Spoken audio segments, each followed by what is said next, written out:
Flu Singapura rentan menginfeksi anak-anak. Anak-anak dengan daya tahan tubuh yang lemah idealnya mengantisipasi sebaran penyakit ini. Reporter RRI Denpasar Ayurini melaporkan selengkapnya.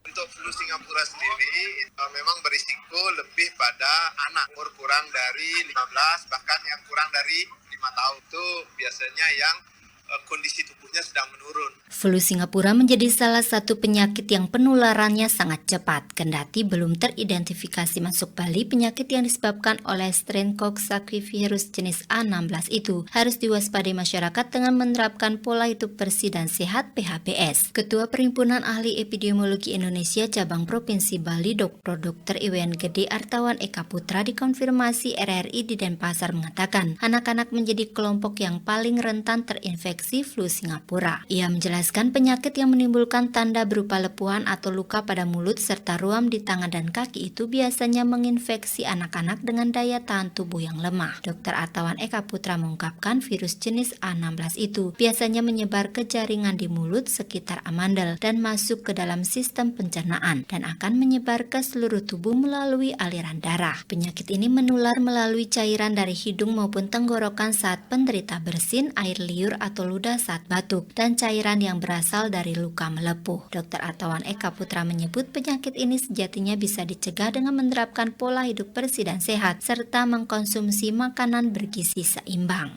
Mengenali gejala sedini mungkin, terutama gejala infeksi, dan tidak langsung timbul luka yang melepuh di sekitar mulut seperti itu. Tapi diawali biasanya dengan demam, sakit tenggorokan, nafsu makan menurun pada anak. Supaya segera dibawa ke fasilitas kesehatan. Terkait dengan kondisi rumah, selain perilaku hidup bersih dan sehat, juga menjaga kondisi tubuh dengan makan makanan yang sehat. Sementara terkait masa inkubasi, Dr. Artawan Eka Putra menjelaskan periode dari infeksi awal muncul gejala flu Singapura yakni 3 hingga 6 hari. Penyakit ini biasanya ditandai dengan demam dan sakit tenggorokan. Kondisi itu biasanya mengakibatkan penderita merasa tidak enak badan dan nafsu makan berkurang. Dr. Artawan Eka Putra mengatakan penyakit ini sejatinya bisa sembuh dengan sendirinya, namun tetap harus dilakukan pemeriksaan lebih lanjut untuk mencegah munculnya gejala berat seperti demam tinggi dan kejang. Menyebabkan kondisi yang lebih berat, misalnya dehidrasi, nyeri, bahkan sampai penurunan kesadaran.